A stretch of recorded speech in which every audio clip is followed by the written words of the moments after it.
Muchas gracias por estar acá presente. La verdad que es un placer. Gracias Gustavo, gracias Luján, gracias Natalia, que se han unido como institutos también para formar parte de esta actividad.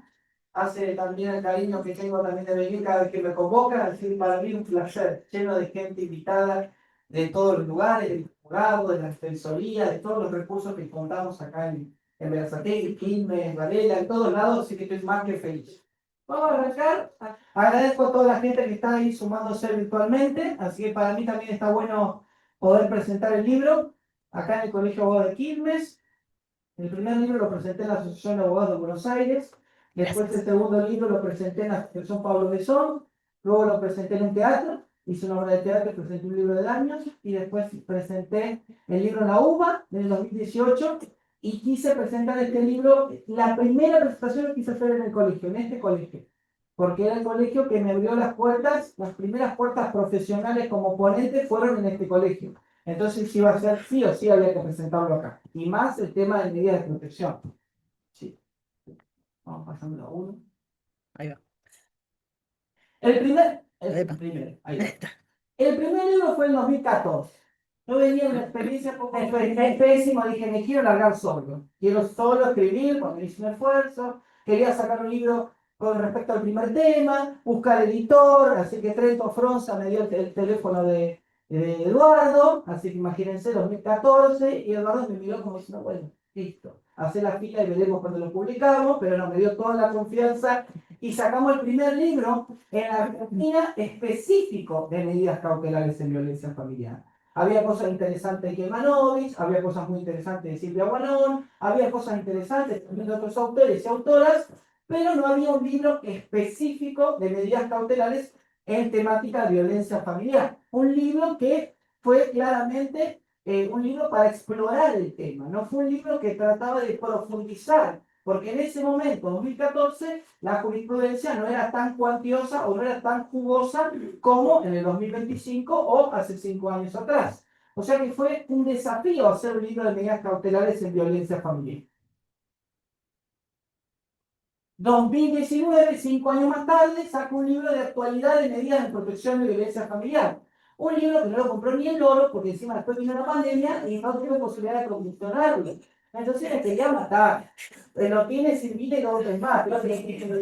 Es un libro que es muy desconocido. Nadie lo tiene ese libro porque, yo soy de hacer chistes, ustedes saben, porque después vino la pandemia y no lo pude promocionar. Pero este libro tiene todo, de paso lo ya que estamos, ¿o no? Entonces, este libro tiene todo lo jugoso de la profundidad de la temática en las medidas. Porque fue, de alguna manera, esos 5 años donde floreció mucho la jurisprudencia relacionando las medidas de protección. O sea, que a partir de ese libro se asienta todo lo que sea medidas de protección. Algo que ya era desconocido, algo como que no se trataba como tema aparte, ahora se trata como tema aparte. Incluso empieza ahí a renacer muchos colegas, muchas colegas interesados en la temática. Era pleno 2019, ¿no? 2025 nos encontramos ahora con la necesidad de actualizar medidas de protección del procedimiento de violencia familiar tomo 1, porque la idea era hacer un trabajo bien desarrollado de los nuevos criterios que existen con respecto a las medidas. ¿Cuáles son los nuevos criterios que existen con respecto a las medidas de protección? O sea, sacamos ya la novedad, ya deja de ser un tema novedoso para transformarse en un tema que requiere profundidad, que amerita complejidad. Entonces, aparece, obviamente, post pandemia, aparece post ley Olimpia, o sea que había que incorporar toda la temática que se viene, con toda, obviamente, con toda la nueva oleada judicial que se venía, con toda la oleada también de los colegas y las colegas que empezaban a pedir otras cosas en el procedimiento de violencia. Ahí, pobre Luján, transmitiendo, poniendo. ¿Dónde está lo novedoso del tema? Bueno, el procedimiento de violencia se encuentra en constante revisión e interpretación. Esto no es solo del ámbito jurídico, sino también del ámbito social, médico, psicológico, eso está bien. Uno de los temas desde el punto de vista jurídico son las medidas de protección, ¿no? Y las medidas de protección sabemos que están en las leyes especiales de protección contra violencia familiar y de género, pero también cambia constantemente la interpretación general y específica de las mismas, ¿no? vamos a encontrarnos que va cambiando constantemente lo que me quiere decir la medida y también va agregando cosas nuevas, ¿no? Por ejemplo, pasa con la medida del cese. Una medida que al principio era una medida inocua, que era una medida como que estaba por estar, y con la ley Olimpia y con algún otro desarrollo de un tipo de violencia, empieza a tener otro nuevo impulso, ¿no? Ya no se trata de buscar fundamentos que demuestren la especialidad de las medidas, sino adicionar otras aristas que denoten lo complejo del tema. O sea que ya no hay dudas que las medidas de protección es un tema especial, apunta a la especialidad de la temática, apunta a la especialidad del procedimiento de violencia. Después aparece doctrina específica de especialistas en la temática o no. Aparece doctrina constante, algo que era muy difícil conseguir hace varios años atrás. O sea, los colegas y las colegas se van animando a escribir, a aportar, a agregar cada vez más complejidad al tema. Aparece la jurisprudencia actualizada, jurisprudencia de este año, ¿sí? Ojo, de costado no dice. Jurisprudencia, alguna asertiva. Hay mucha jurisprudencia que le ha pegado justo, que ha pegado justo ahí el clavo, le ha dado y ha utilizado herramientas propias de la temática y lo ha plasmado en las resoluciones judiciales. También hay jurisprudencia también difusa. Hay jurisprudencia difusa porque viene de alguna manera en no sacar lo propio del derecho procesal más clásico, más estructurado, con otra formación, pero también la negativa a veces de poner la especialidad de la temática, los aportes propios de la temática, naturalización del maltrato, invisibilización de la violencia, o algún que otro aporte, ciclo de la violencia, algún otro aporte. Bueno, hicimos la presentación de Julia también que hablaba de esa relación del procedimiento con el ciclo de violencia, que estaba bueno cuando presentamos el libro de Editorial Amurati. Después algunas anteriores. También hay jurisprudencia incompleta también, hay jurisprudencia que hace falta agregarle más. ¿Por qué habló tanto de violencia económica y no tomó una medida contra la violencia económica? Hay jurisprudencia cautelosa y hay jurisprudencia valiosa. Esto nos acerca al 2025. Nuevas prácticas profesionales que surgieron o deberían surgir por ley Micaela. Y eso obviamente algo tiene que quedar. El problema es, discutamos qué pasó con lo que no quedó, pero también empecemos a darnos cuenta de ver qué cambios se fueron dando post capacitación, post sensibilización o post puesta de acuerdo con respecto a algunos temas. Así. El marco normativo internacional es bastante pesado, pero solamente quiero decir una cosa, que es, siempre nos hemos preguntado, los que trabajamos en la práctica profesional, los que escribimos sobre práctica, de qué manera incide las disposiciones de las convenciones internacionales de la cual Argentina es Estado parte, ¿no? De qué manera inciden las 100 reglas de Brasilia, las leyes especiales de protección contra violencia, de qué manera lo puedo plasmar en la práctica. Cuando hablamos de leyes especiales, no hay duda de que hay práctica de contenido, más allá de la discusión de los artículos, o estar de acuerdo o no. Pero cuando hablamos de las convenciones internacionales, ahí entramos en cuestiones de qué manera poder incluir esas medidas de protección. Por ejemplo, el artículo 7, inciso F, plantea la necesidad de establecer procedimientos legales justos y eficaces para la mujer que fue sometida a violencia, que incluya, entre otros, medidas de protección, ¿no? O sea que ya el término medidas de protección ya viene de una convención internacional. La regla 8 y 20 de Brasilia, una habla de medidas conducentes para, cuando se refiere a personas que se encuentran en condición de vulnerabilidad, y otras se refiere a que se impulsen medidas necesarias para eliminar la discriminación contra la mujer en el acceso al sistema de justicia para la tutela de sus derechos e intereses legítimos. Lo interesante es que el libro, siempre hay que venderlo, lo interesante del libro es que apunta a un amplio abanico de sujetos de protección, porque también el libro se sitúa al momento en el cual está vigente, por supuesto, la sanción de la Convención Interamericana de Protección de los Derechos Humanos de las Personas Mayores.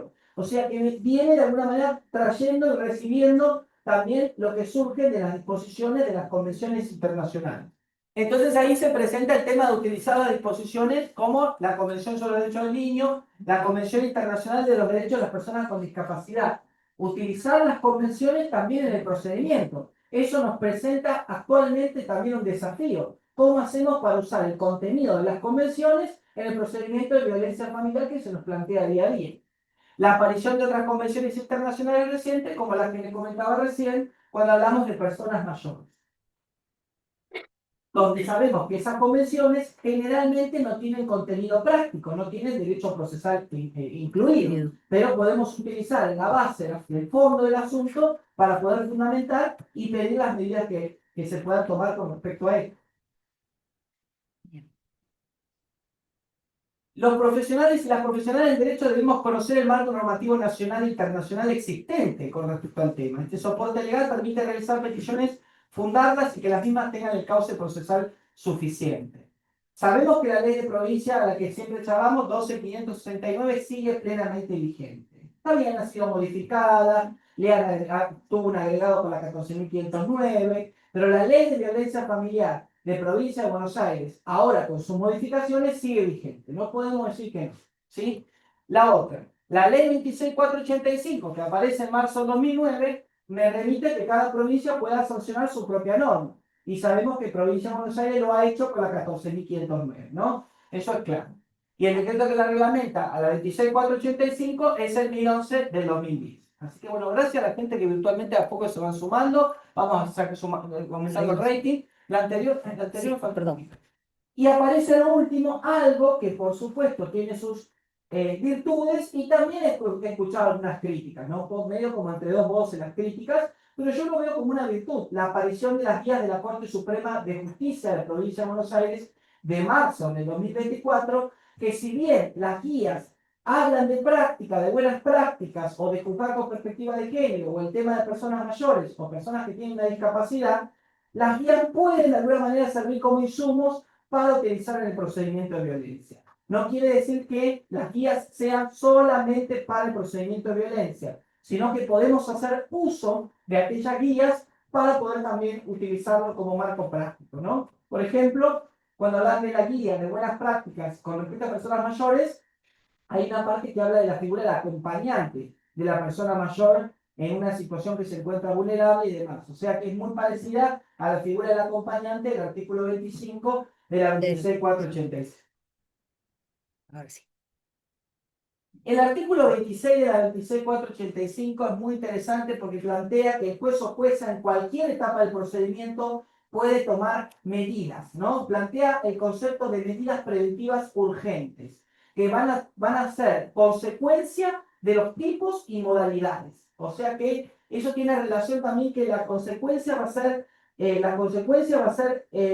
la medida de protección, pero en virtud de los tipos de violencia que como profesionales encuadramos y las modalidades de violencia, que es el ámbito en el cual nosotros ubicamos el caso para poder plantear. ¿Sí? Esto también, ¿no? En los últimos años veo también la necesidad de trabajar con la práctica con respecto a los tipos de violencia.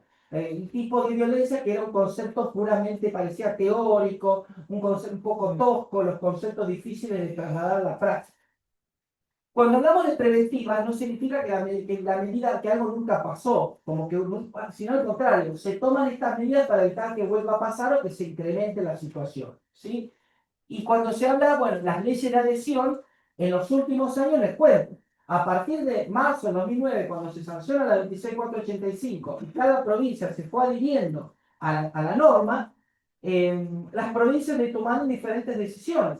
Algunas provincias sancionaron leyes de adhesiones cortas, con 2 o 3 artículos. Otras provincias decidieron hacer nueva normativa. Estaba leyendo en provincia de Entre Ríos que hay una norma específica para procesos civiles con perspectiva de género, diferente a procesos de violencia de género familiar. No estaba leyendo que había una doble ley con respecto a eso.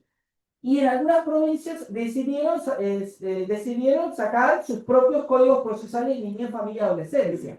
Esto tuvo, obviamente, hace 2 o 3 años, un poco más, un furor también normativo al haber incluido, por ejemplo, Corrientes, por ejemplo, Chaco, por ejemplo, Mendoza, han traído esos códigos procesales de niñez, familia y adolescencia. San Luis trajeron todos esos códigos procesales donde obviamente viene posterior a la sanción de la 26.994 que incorpora el Código Civil y Comercial. O sea, fíjense que todo viene por algo, ¿sí?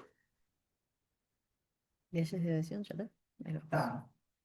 El tipo de procedimiento. Esto es una discusión, en el libro de 2019 se discutía mucho, busqué mucha información en qué tipo de procedimiento enmarcamos las medidas de protección, ¿no? Discusión va, discusión viene entre procesalistas, profesores del derecho de familia y profesores que les interesaba la temática y que escribían y que eran parte de los profesores y profesoras del derecho de familia. Lo que podemos decir es que para hablar del tipo de procedimiento en el cual se toman las medidas, se deben nuclear dos conceptos, ¿no? Conceptos de la temática y conceptos del derecho procesal. Yo no puedo desconocer la especialidad del procedimiento que toma cada una de las etapas, inclusive la relación que concede medidas. Todas las etapas tienen que ser analizadas de un modo particular y no adaptarse exclusivamente a las reglas generales que se plantean sobre lo que se entiende por proceso urgente, medidas cautelares o medidas autosatisfactivas, sino tomar cada aspecto de las mismas y estudiarlo conforme a la especialidad.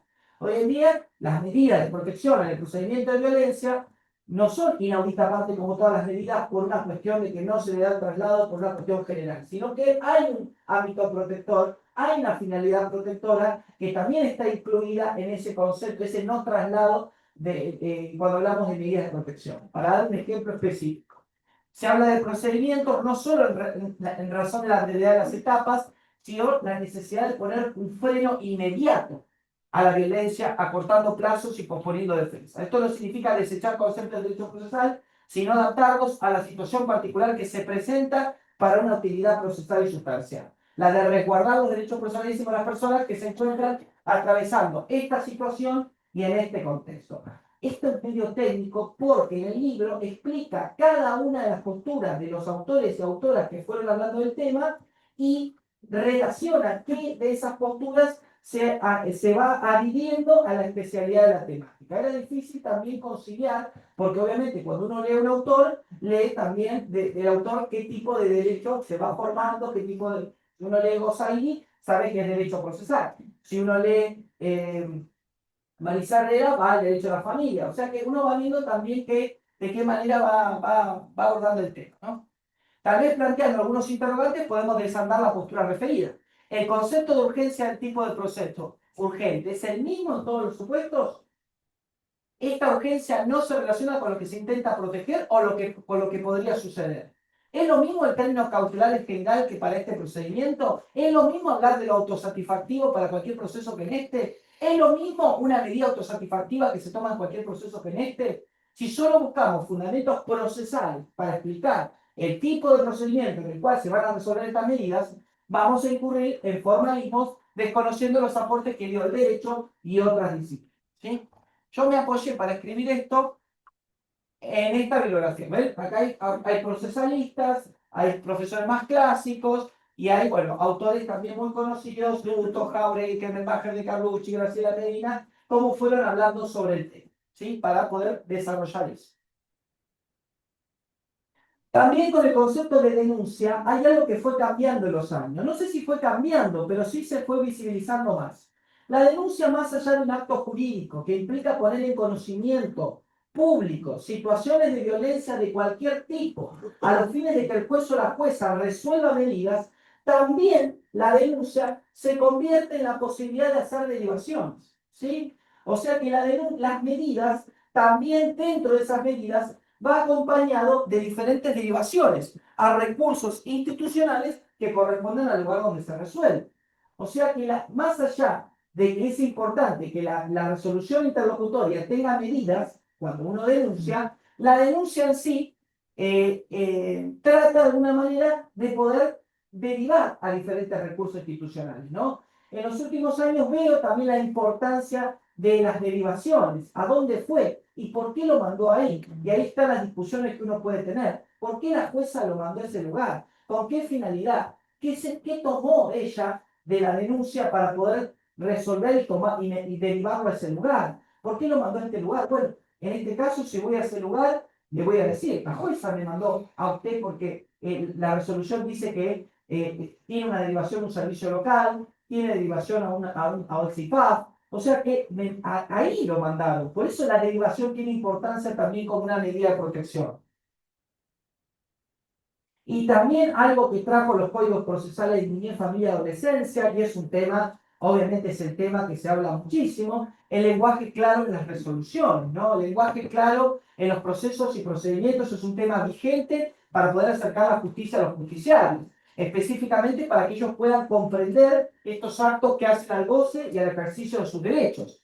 La comprensión está ligada a la posibilidad de pedir el acceso a justicia y por ende a la tutela judicial efectiva. En este procedimiento es fundamental que las medidas estén expresadas en un lenguaje sencillo, claro y suficiente, para que las partes entiendan lo resuelto y sepan cuáles son las diligencias necesarias para cumplirlo. Es fundamental en este procedimiento hablar de lenguaje claro. El lenguaje claro no solo desde lo escrito, sino también desde lo verbal, desde la comunicación. A veces un buen mensaje, incluso verbal, termina incidiendo mucho más en las personas, es así, termina incidiendo mucho más en las personas que lo que dice el papel. ¿Usted leyó lo que dice el papel? No, la verdad que no, porque no lo entiendo. Bueno, entonces se lo voy a explicar y algo de lo que le explique va a quedar, teniendo en cuenta la circunstancia particular, ¿no? Con las medidas de protección, aspectos generales y posibilidades de interpretación. Estas medidas de protección tienen que ser analizadas de un modo particular y no adaptarse a las reglas exclusivas que plantean sobre lo que se entiende por proceso urgente, medidas y demás. Eso lo veríamos bajando. ¿Qué manera las medidas de protección tienen la especialidad? Tomando aportes multidisciplinarios, instrumentos internacionales, tomando lo que surja de las leyes de protección contra la violencia. ¿No les llama la atención que dentro del Código Civil y Comercial, sancionado en el 2015, no está el procedimiento de violencia? El procedimiento de violencia es el único procedimiento que tiene legislación especial que plantea la forma de proceder. El Código Procesal, el Civil y Comercial no habla de procedimiento de violencia. Solamente algún que otro artículo me sirve para poder plantearlo. Son varios artículos, son valiosos, pero no hablan del procedimiento de violencia. Y ese concepto de medida de protección va evolucionando a medida que vamos modificando nuestras prácticas profesionales. También los presupuestos de admisibilidad también fueron cambiando. ¿Sí? Esa verosimilitud del derecho, o como dicen algunos autores, verosimilitud en la denuncia, esa apariencia de verdad de los hechos relatados por la parte denunciante, también va a cambiar esa postura, relaciona también la urgencia en la decisión judicial, la urgencia en la intervención institucional. Y con respecto al peligro de la demora, mira cómo me apura, me manda, me manda. Me hace transpirar con testigo falso. 50. Peligro de la demora. El peligro de la demora es uno de los presupuestos de admisibilidad de las medidas que caracterizan al procedimiento de violencia. Ya no tenemos duda que dentro de los presupuestos de admisibilidad, ese peligro que existe si el juez o jueza demora en decidir, no, eso es el presupuesto que admite dar lugar a esa medida, ¿no? Por más que se actúe con dosis de error, por más que se actúe con una gran dosis de error, como diría un fallo, hay que resolver, hay que actuar. El anterior que había quedado. El peligro. No te asustes, no te asustes. Un fallo salteño del 2022 bastante interesante dice, se estima que la verosimilitud del derecho surge de los hechos descritos por el accionante, la posición que asume como denunciante, los elementos traídos a convicción por la actuación policial y el estado de ánimo que puede prevalerse como consecuencia de las mismas. Fíjense cómo se meten todos para poder hablar de verosimilitud del derecho. En cuanto al peligro de la demora, está dado por la propia naturaleza de la materia, que nos indica como aconsejable hacer lugares de carácter cautelar y provisorio a lo peticionado, pudiéndose expresar que estaríamos ante un caso de violencia familiar. Sí. Y vienen las medidas conforme al tipo de violencia, uno de los capítulos. Empezar a pensar que el juez o jueza puede tomar medidas conforme el tipo de violencia. Si sabemos que hay una situación que encuadramos como violencia física o psicológica, bueno, ahí sabemos que van a venir esas medidas, cese de actos perturbatorios, prohibición de acercamiento, prohibición de contacto y demás. En cambio, si sabemos que hay una situación de violencia encuadrada como violencia económica, ahí vamos a tener un tema. Porque de qué manera va a resolver el juez o jueza esas medidas contra la violencia económica, que fue mi interés también en los últimos años hablar de violencia económica, ¿no? Y anterior, ahí planteo el ejemplo de la medida de cese. Hoy en día, con la medida de cese de actos perturbatorios e intimidatorios, lo podemos aplicar en el entorno digital, posterior a la ley Olimpia, en donde la jueza manda eliminar, accesar con cualquier material que se encuentre almacenado y publicado que pueda, por supuesto, dañar la imagen, la integridad y la privacidad de esa mujer. El cese se extiende al entorno digital, pero el cese también se extiende al entorno económico. cuando se resuelve una medida de cese de actos perturbatorios en el ámbito económico patrimonial, acompañado, ¿por qué no?, de una medida de no innovar. Esto acá no lo puedes tocar. En su momento, cuando se resuelva o se autorice, o en el proceso en el cual se dirima la cuestión, lo podrás plantear. Pero acá no se puede tocar. Bueno, medidas contra la violencia económica, ahí planteaba que una cosa es una medida contra la violencia económica en un procedimiento de violencia, que existen, hay jurisprudencia, y ahí está en el libro, hay que seguir metiéndolo, y otra cosa son medidas culminatorias contra la violencia económica, que también están en el procedimiento de violencia, cosa que piensa que no, también está. No se habla de proceso de alimentos y violencia económica, que hay mucho para hablar y lo sabemos. Habla de qué manera pudo plantear esas medidas contra la violencia económica en un procedimiento de violencia familiar o también en un procedimiento de violencia familiar, o también medidas culminatorias frente a la violencia económica denunciada.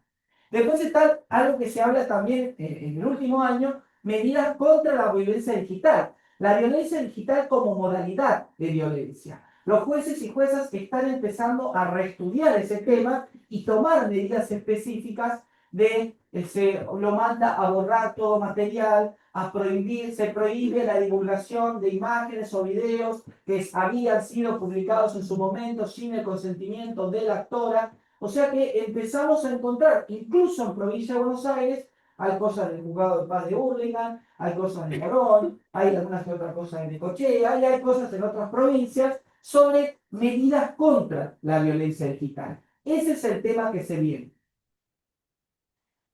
¿Qué pasa cuando hay múltiples denunciantes? Esto es propio de la práctica. ¿Qué pasa cuando son varios denunciantes? O sea, sabemos que no toda persona que requiera protección judicial o intervención institucional es parte actora. Puede darse el supuesto que la actora progenitora que solicita protección para ella y para sus hijos o hijas involucrados en las situaciones de violencia es ella la que denuncia, pero pide protección para sus hijos y para sus hijas. Esos hijos e hijas no son, en sentido técnico, actores del procedimiento. Yo las miro a ellas porque están en la práctica pura, así que las miro a ellas como para darle ahí, a esto también a la doctora Marcela también. Entonces las voy mirando como diciendo, es así, por favor. Entonces, estos últimos no son actores del procedimiento, pero ello no obsta que sean destinatarios de las medidas que eventualmente resuelva el juez. Esto que parece una obviedad, a veces en la práctica no. Te juro que no puede decir que para tomar una medida que los proteja debe asumir la calidad de parte actora. Sin embargo, esto no es tan claro cuando la protección se solicita por una hermana mayor. Claro. Silvia y yo estamos en pareja y pide protección para ella y para su hermana mayor que vive con ella. Obviamente, en la última situación de violencia, yo la agredí físicamente y psicológicamente a Silvia. Pero Silvia vive con su hermana. Y él le había dicho que cuando vaya a tu casa te voy a prender fuego a tu casa. Cuando vaya a verte te voy a prender fuego a tu casa. Entonces hay un temor, hay una cuestión también que tendríamos que pedir medidas también de protección para la hermana de Silvia. ¿Algo más hay que hablar? La pregunta que le sigue, ¿estos también deberían ser actores en este procedimiento? ¿Es suficiente la sola mención? ¿Qué mandamos a la hermana de Silvia que me venga a denunciar a mí? Y el principio de tutela judicial efectiva y el principio de economía procesal. ¿Por qué no toma el grupo conviviente también, no? Sí. Podemos pensar dos posturas bien marcadas, una enfocada en el derecho procesal que sostiene que si la persona requiere el auxilio judicial mediante una medida que la proteja, debe interponer la denuncia con las consecuencias jurídicas que ello implica. Citación, asistir a audiencia, la entrega de presentación escrito. Eso lo tiene que hacer Silvia, no la hermana. Otra postura más aplicada de la especialidad y más laxa sostiene que con solo requerirle a la parte denunciante los datos de las personas que deberían ser protegidas en su entorno familiar y social es suficiente, sin necesidad de colocar a esas personas la calificación de parte en sentido técnico. Sin embargo, debemos poner acento en esta protección que debe ser fundada acorde al contexto denunciado, situaciones de violencia expuestas y demás. ¿Sí? ¿Qué pasa? En el procedimiento de violencia, cuando hablamos de múltiples denunciados, la estructura clásica es la existencia de dos partes. Parte actora, parte denunciante y parte denunciada. Soy solo denunciado. Pero ¿qué pasa si en la última situación en la cual yo agredí físicamente a Silvia, mi hermana en el último episodio se mete?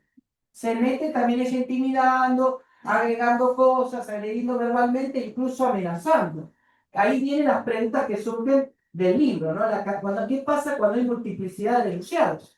Los denunciados deben estar mencionados en la última situación de violencia y yo como especialista no lo que sé. No puedo de alguna manera hacer una tómbola y decir, a ver, elegí quien quiera y lo agregamos en el espectro de protección. Tenemos que claramente ser claros y ser realmente responsables y serios con lo que planteamos en el procedimiento. ¿Sí? ¿De qué manera podría estar mencionado? Tengamos en cuenta que el que ejerció violencia física o psicológica fui yo, que era novio de Silvia. Mi hermana también agredió verbalmente y amenazó, y también podría tener la calidad de denunciada porque aparece en la última situación de violencia. Pero mi pareja actual no va a aparecer, ¿no? De alguna manera mi pareja actual, que por ahí también llamó por teléfono, cuando fuimos a entregar a la nena también armó lío, y todo lo demás en ese momento no aparece como parte denunciada, ¿no? Esto no significa que eventualmente ocurra una situación que amerite otro tipo de intervención.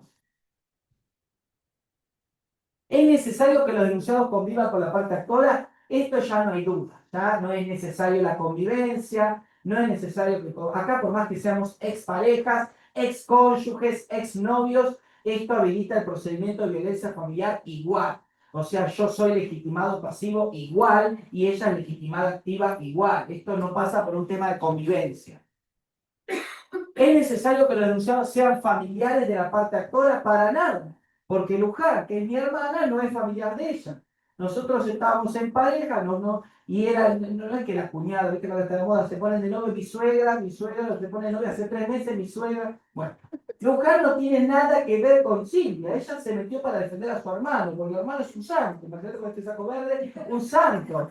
Imagínense que se metió porque se metió. Imagínate, la otra hermana también se mete también a defender. O sea que hay un tema también. Igual siempre la pareja actual se pone como defensora. Pero la pareja actual denunciado es como que él es un santo, es un bombón, y después los meses viene a denunciar ella. Porque pasa así en el trabajo. Viene un tema bastante bravo, que era un tema que había que tratar en el libro porque era un tema que trae mucha jurisprudencia. Si bien es un tema que por ahí no se da de manera habitual, era las medidas de protección y el cruce con el derecho internacional privado. Hay un autor que me gustó como escribió, dice, los procesos de restitución internacional poseen una naturaleza compleja. Es que la internacionalidad, junto a la situación innata de vulnerabilidad de los sujetos en juego, son desafíos que requieren una especial atención de todos los intervinientes. Ahora bien, cuando en el marco del pedido de retorno se alegan situaciones de violencia en sentido amplio, se incrementa esta complejidad. Lo que hice acá en este capítulo es hacer un repaso por toda la jurisprudencia de los últimos 10 años que hable sobre la temática de violencia familiar y haya un cruce entre países. O sea que es muy interesante porque habla de medidas de retorno seguro, sí. Después habla de la guía de buenas prácticas de la Conferencia de la Haya, analiza específicamente el artículo 13, inciso B, que habla del grave riesgo que puede hacer impedir que un niño venga de otro país a su lugar de retorno, vamos a decir. Y ahí viene el cruce de las medidas de protección. Perdón. No, no, pero vamos a ver. El plazo de las medidas. Otro de los temas bien procesales que en los últimos años encontré maravillas o encontré cosas que por ahí no estaba de acuerdo. Sabemos que en este procedimiento existe un tiempo determinado o determinado para hacer cesar la situación de violencia perpetrada. Las medidas son temporales, es decir, hay un plazo cierto o sujeto a un determinado hecho. En ese plazo en el cual se toma la medida, alguna situación se debe haber modificado en comparación con el momento en el cual se pidió la medida. Porque si no, la adopción de la medida sería carente de sentido. No tiene sentido que el juez o jueza tome una medida de 90 días y en esos 90 días nos relajemos y descansemos y no pase nada o no se haga nada. Y ahí viene también la necesidad de redes sociales, familiares, profesionales y demás. Y ahí viene toda esta variedad que después la van a poder ver, le vamos a hacer llegar el PowerPoint para que lo puedan después chumear. Está el plazo determinado y cierto, como el otro día viene una colega y me dice, acá tomaron una medida sin plazo. Y cuando lee la noticia dice, hasta que resuelva el juez. O sea que hay plazo. Pero el plazo es incierto. Es incierto. Entonces la pregunta no es por qué el juez dijo eso, por qué la jueza dijo eso. La pregunta es, ¿qué fue lo que llevó que esa jueza no fije un plazo cierto determinado, 30, 90, 60 días? ¿Qué fue? ¿Por qué? Ahí está la gravedad que llevó a que ese juez tome una medida en un plazo incierto, ¿no? Y después está la medida de esta nueva resolución judicial o hasta la realización de una audiencia. Se toma una medida hasta que se realice una audiencia. O sea que la audiencia parece que va a ser fundamental para ver realmente lo que está pasando si ampliamos la medida, si la modificamos y demás. O hasta que se pida el cuerpo interdisciplinario, hasta que la defensora de menores e incapaces dictamine también, son los plazos que van surgiendo. Yo no me quedé solamente con la explicación del plazo, sino de alguna manera acompañé jurisprudencia. Porque si no va a decir, compañero, bueno, Diego averiguó lo que le pareció. Más allá de la opinión, como alguien que se dedica a la temática, lo acompañé con una jurisprudencia. Que después uno puede decir, estoy de acuerdo o no, pero por lo menos hay una apoyatura de jurisprudencia capital y provincia. ¿Sí? Y otro tema también, porque saca el tabú que las medidas de protección con el procedimiento con la medida de protección ya es suficiente y termina y finaliza, y no es así. Ahí viene el tema del seguimiento de las medidas, donde está la discusión, ¿qué va a ser eterno? ¿Va a ser de por vida? Esto, ¿cómo, con todos los casos que van ingresando, que nunca más lo vamos a terminar?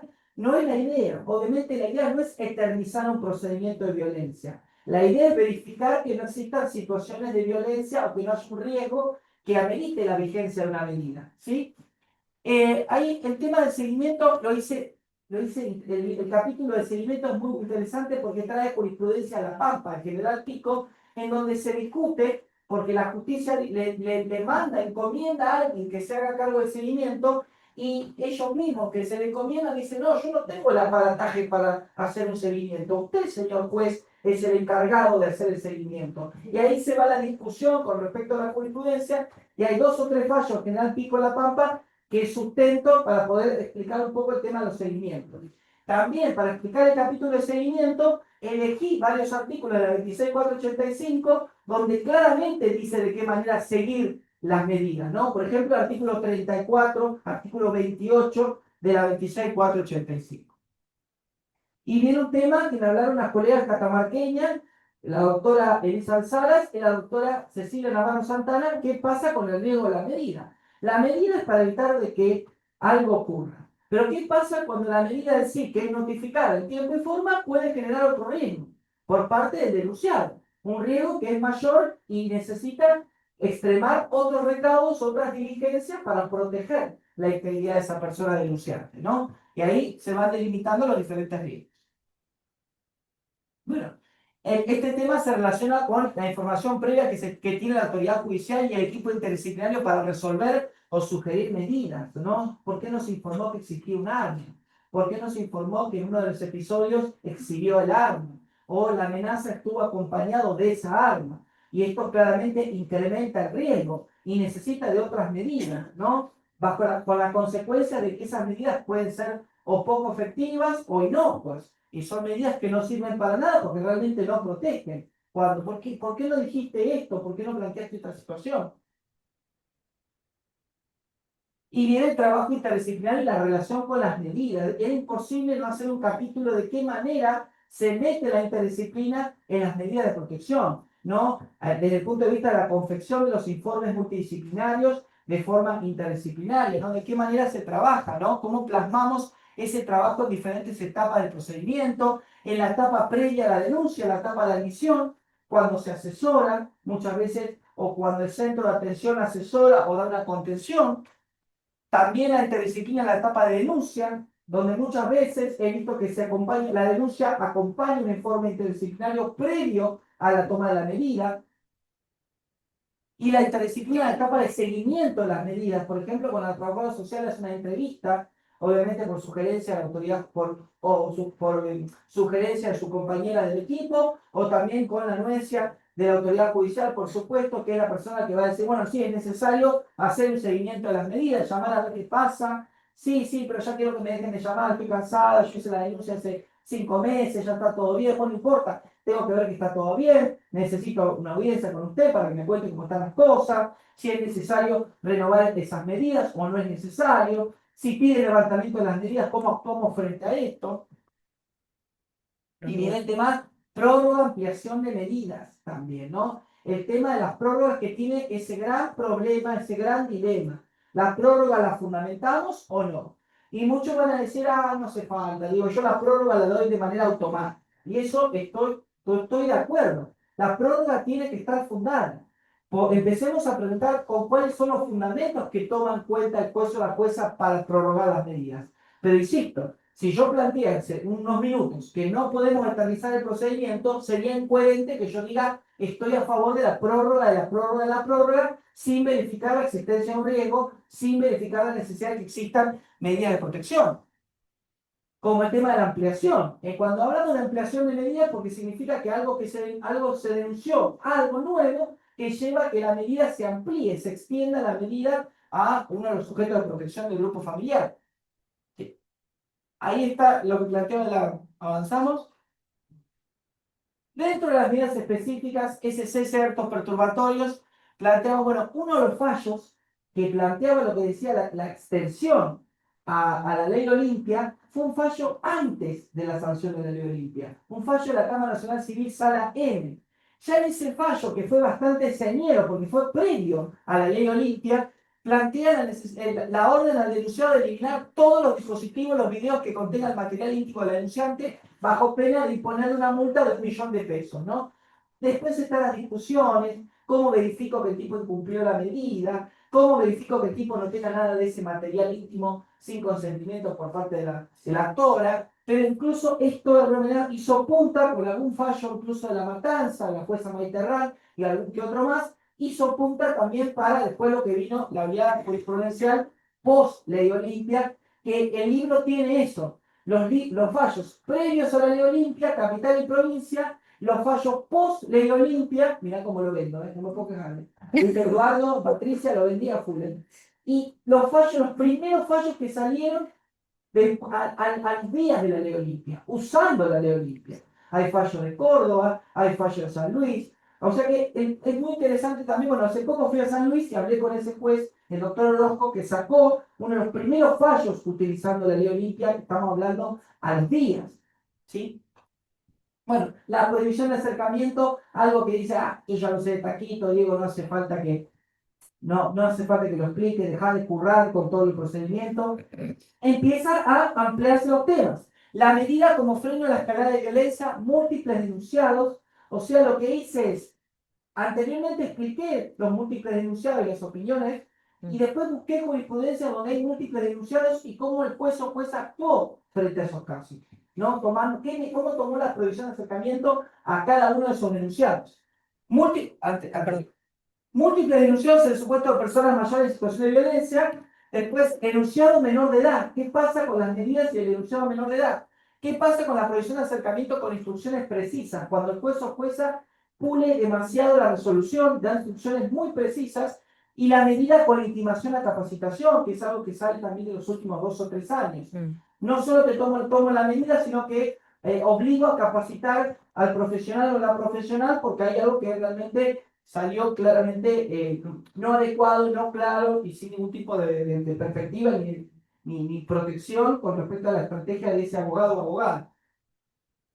Es como el fallo de hace poco que salió el Principito. ¿Se acuerdan que el niño tenía discapacidad y el abogado plantea de que como el certificado de discapacidad estaba formalmente mal, el niño le faltaba algo, el niño parecía que no tenía discapacidad, y esto, bueno, claramente trajo una resolución de la jueza Macarrey, Carolina.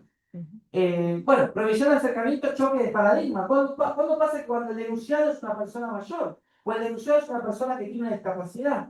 O el denunciado tiene una imposibilidad física. Hay un choque de paradigma. Quiero que me protejas, quiero que frene la violencia, pero el denunciado también forma parte de los sujetos de protección. Prohibición de acercamiento mutuo recíproco. Esto trae millones de discusiones, porque actualmente se utiliza mucho, de la cual, cuando hablamos de violencia de género familiar, no podemos hablar de reciprocidad o medidas mutuas recíprocas. Hay que tener mucho cuidado con eso. La labor docente con la parte actora, también hay jurisprudencia que habla de la labor docente con la parte actora, del respeto de las medidas y demás. La medida en el supuesto de niñas, niñas, adolescentes y personas del colectivo LGTBIQ+, que hay jurisprudencia también bastante interesante, y creo que hay una correntina muy interesante, una jurisprudencia correntina. Prohibición de contacto.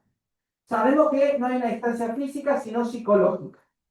Y hay una ausencia normativa. Ustedes saben que en las leyes de violencia familiar, ahora los códigos procesales se dieron cuenta y lo hicieron.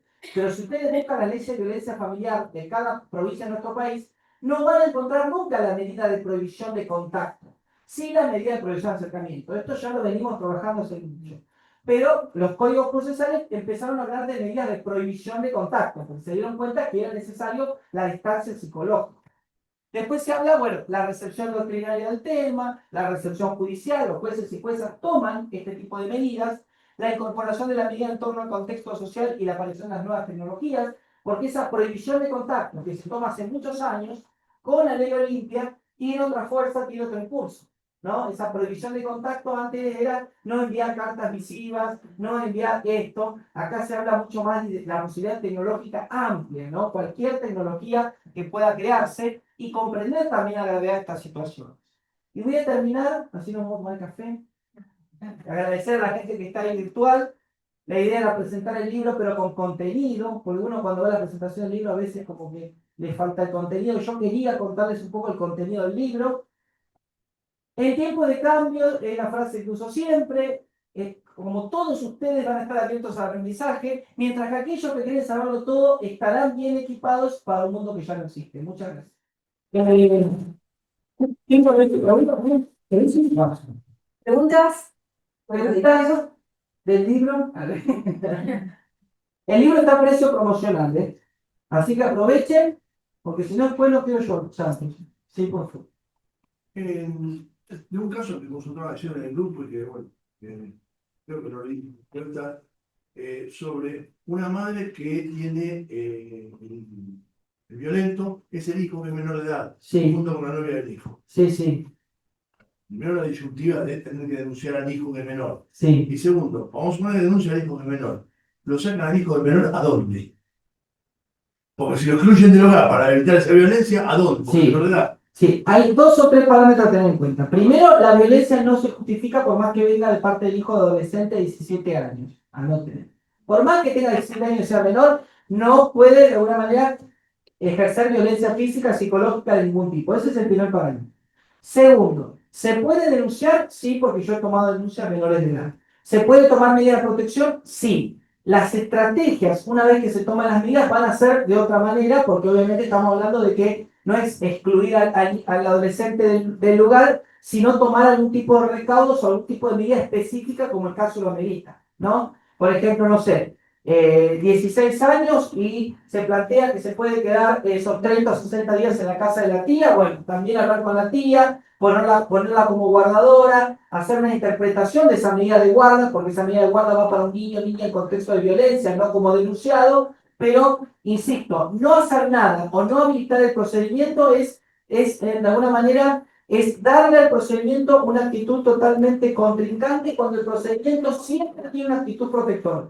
Esto pasa cuando el denunciado está en silla de ruedas. Atendieron casos cuando el denunciado está en silla de ruedas, ustedes dicen, bueno, ¿cómo hacemos? ¿Lo denunciamos o no? Por supuesto que si yo no puedo justificar ningún acto de violencia. Después vemos de qué manera establecemos una estrategia con respecto a proteger la integridad de la parte denunciante y en este caso, cuando hay un choque de paradigmas, también ver qué estrategia tomar con ese denunciado. ¿Por qué decir algo? No. Sí, estaba ahí. No, lo que digo es que a veces también en estos casos particulares hay que trabajar mucho con la madre, que es la que me está clienta, para cómo salir de esa situación, porque lo que suele suceder es que aunque vos obtengas la sentencia, a lo mejor cuando tiene que ejecutar las medidas se retrae por una cuestión de lo que se le ocurra en su maternidad y en sus propias cuestiones. Entonces, es como que hay que trabajar lo judicial por un lado y también trabajar con la mujer, qué es lo que va a pasar, qué es lo que va a suceder. Y con el concepto de denuncia, usted lo va a denunciar para pedir protección. Tiene derecho a pedir protección, sea su hijo, sea su hija, tiene derecho a pedir protección. Y por otra parte, tiene derecho de que sea frenada la violencia por parte de ese denunciado. Lo que yo entiendo que le pasa al grupo familiar a veces es que si el niño o la niña o el adolescente tiene que ser asistido psicológicamente y no tiene recursos económicos, el Estado es como que no está facilitando esa cuestión. Y ahí es donde me parece a mí. Sí, los turnos de hospital público son. Claro, de acuerdo. y me parece a mí es como que que no alcanza con la medida. Si llegan a tener cuestiones de droga, Claro, no encuentran un lugar. a eso me refiero. Sí, sí. Por eso es importante volver a ese concepto de la medida con la derivación. Porque es importante que la derivación salga de un juez a una jueza. Es como cuando hablando en criollo. Claro. Yo no es que estoy pidiéndolo yo. encontrar en la La calle. jueza me pidió que me atienda a usted. La jueza me pidió que me atienda a usted. O sea que cuando viene emanado de una orden judicial, Y otro- el impacto tiene otro, el peso es otro también. Nos pasa cuando el juez penal ordena el botón de pánico. Entonces se le da a la persona el oficio para ir a retirar el botón de pánico. No es que va una persona solita sin ningún papel a retirar ese botón. Va con una orden del juez y se lo tienen que dar. Entonces, tal vez comparto el tema de la escasez de recursos, la escasez por ahí de recursos humanos especializados y capacitados en la temática. Y ahí viene también todo eso. Eso Sí. como dijiste de que vaya a la casa de un pariente, nosotros lo hemos implementado y nos hemos implementado y nos ha dado resultados. ¿Cómo puede que no? ¿Cómo Porque puede que no? si estamos hablando de que ejerció violencia, muchas veces se traslada a la tía que le dio lugar en la casa. Porque pasos también se ven todos.